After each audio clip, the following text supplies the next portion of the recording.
Hi friends, chicken burger சாப்பிட்றோம். வாங்க வீடியோக்குள்ளே போய் எப்படி சிக்கன் பர்கர் சாப்பிட்றோம் வாங்க.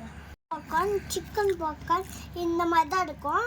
சாப்பிட்டு இப்படி மீதி கடிச்சிட்டு அப்படி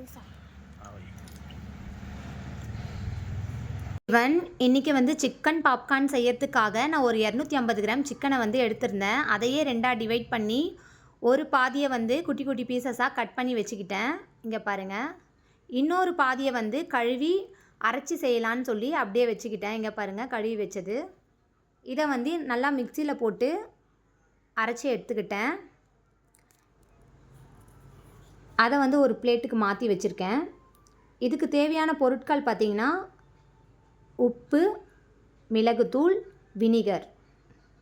இங்கே பாருங்கள், ரெண்டுத்துக்கும் இது கட் பண்ணி வச்சது, இது அரைச்சி வச்சது பக்கத்தில் இருக்கிறது. ரெண்டுத்துக்கும் தேவையான அளவு உப்பு, மிளகுத்தூள் போட்டு நல்லா கலந்து விட்டுக்கிட்டேன்.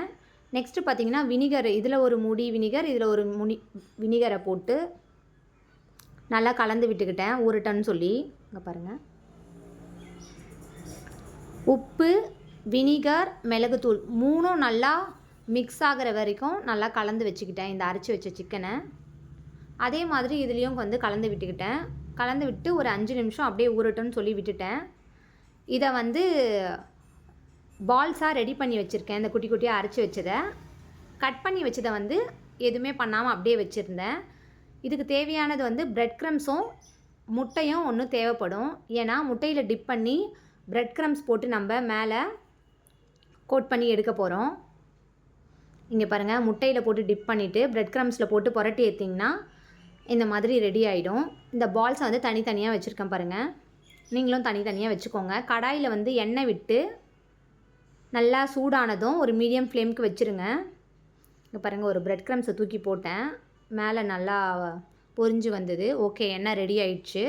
இப்போ ரெடி பண்ணி வச்ச பால்ஸை ஒன்று ஒன்றா எண்ணெயில் போட்டு பொரித்து எடுக்க போகிறோம். அவ்வளோதான், ரொம்ப ஈஸி சிக்கன் பாப்கார்ன். நீங்களும் மறக்காமல் செஞ்சு பாருங்கள். இதை ஒன்று ஒன்றா போடுங்க. மொத்தமாக கொட்டினீங்கன்னா ஒன்றோட ஒன்று ஒட்டிக்கும். ஒரு மீடியம் ஃப்ளேமில் வச்சு ஒரு 5 நிமிஷம் வேகட்டோன்னு விடுங்க. ஏன்னா சிக்கன் வேகணும், அதுக்காக தான்.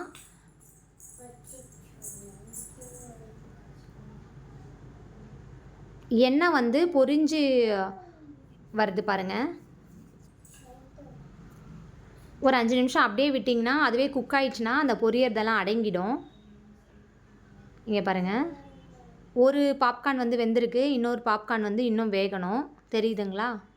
அதனால் ஒரு மீடியம் ஃப்ளேம் வச்சு ஒரு 5 நிமிஷம் விட்டுட்டு பொரிச்சு எடுத்தால் நம்மளோட சிக்கன் பாப்கார்ன் ரெடி ஆகிடும். இப்போ பாருங்கள், சிக்கன் பாப்கார்ன் எப்படி வந்திருக்குன்னு காமிக்கிறேன். சிக்கன் பாப்கார்ன் ரெடி ஆயிடுச்சு. இதே மாதிரி தான் நம்ம கட் பண்ணி வச்சுருக்கோம் பீஸையும் எக்கில் போட்டு டிப் பண்ணிவிட்டு பிரெட் க்ரம்ஸ் போட்டு புரட்டி எடுத்து எண்ணெயில் போட்டு ஃப்ரை பண்ணிங்கன்னா ரெடி ஆகிடும். ரெண்டுத்துக்கும் ஒரு டிஃப்ரென்ஸும் இருக்காது. ஒரு சிலருக்கு அரைச்சி செஞ்சால் பிடிக்கும், இன்னொரு சிலருக்கு கட் பண்ணி அப்படியே சிக்கன் கட் பண்ணி செஞ்சால் பிடிக்கும். அதுக்காக தான் நான் 2 விதமாக ட்ரை பண்ணியிருந்தேன். ரெண்டுத்துக்கும் ஒரே டேஸ்ட்டு தான் வந்திருந்தது. இங்கே பாருங்கள், சிக்கன் பாப்கார்ன் எப்படி கோல்டன் ப்ரௌன் கலரில் சூப்பராக ரெடி ஆகிடுச்சின்னு பாருங்கள். நீங்களும் உங்கள் வீட்டில் மறக்காமல் குழந்தைங்களுக்கு செஞ்சு கொடுங்க. ஈவினிங் ஸ்நாக்ஸ்க்கு ரொம்ப யூஸ்ஃபுல்லாக இருக்கும். இங்கே பாருங்கள், நான் ரெண்டுத்துக்குள்ள டிஃப்ரென்ஸ் என்னென்னு கட் பண்ணி காட்டுறேன் பாருங்கள். இது அரைச்சி செஞ்சது, நெக்ஸ்ட்டு கட் பண்ணி அப்படியே செஞ்சது. இவ்வளோ தாங்க டிஃப்ரென்ஸு ரெண்டுத்துக்கும், வேறு எந்த டிஃப்ரென்ஸும் இல்லை. என் பசங்களுக்கு ரொம்ப பிடிச்சிருந்தது, நல்லா என்ஜாய் பண்ணி சாப்பிட்டுட்டு இருந்தாங்க. இந்த வீடியோ உங்களுக்கு பிடிச்சிருந்தா லைக் பண்ணுங்கள், ஷேர் பண்ணுங்கள். மறக்காமல் ரித்து சிஸ்டர்ஸ் சேனலை சப்ஸ்கிரைப்